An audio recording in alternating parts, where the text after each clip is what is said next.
If your gut inflames, if it shuts down, you're finished.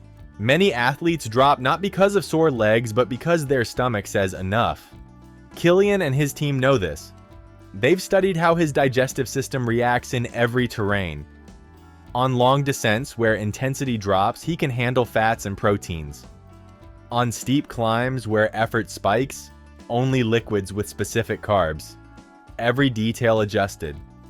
It's not just calories in, it's what your body can actually absorb without inflaming. That's a key lesson. You can load gels and bars until your pockets explode, but if your gut can't process them, you're done. Kilian's secret isn't just eating more, it's eating smarter. Now let's climb higher. Literally, altitude. For many, altitude training is a trend. Go to 2,000 meters, post a photo on Instagram, and call it science. But Kilian doesn't do altitude for the hype. He knows the exact stimulus he's creating. His physiologist, Jesus Alvarez Herms, actually wrote his PhD on hypoxia. He explains it like this. Hypoxia doesn't just improve oxygen transport, it can also boost anaerobic performance and trigger deep adaptations. Here's what's wild. Most athletes adapt in just one way.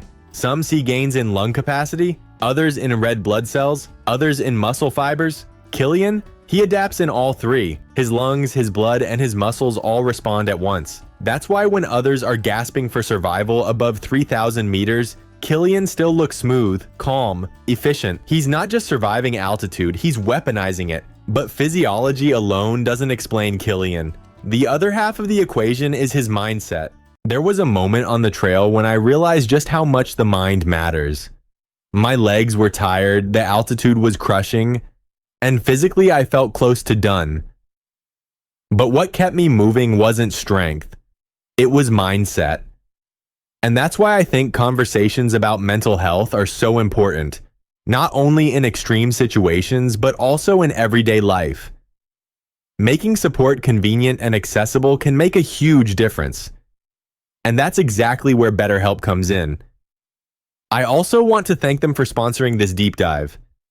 BetterHelp launched back in 2013 with a simple mission: make starting therapy easier by removing the barriers that keep people from getting help. It's about rethinking how we access care. And the scale is impressive.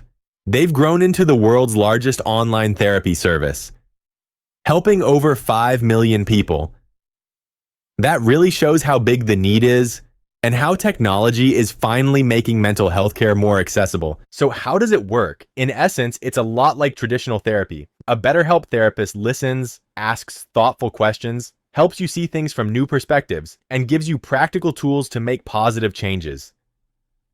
And when it comes to the therapists themselves, BetterHelp has a network of over 30,000 licensed professionals, psychologists, marriage and family therapists, social workers and counselors, all properly vetted with the right degrees, state board licenses, at least 3 years of experience, and over 1,000 hours of hands-on practice.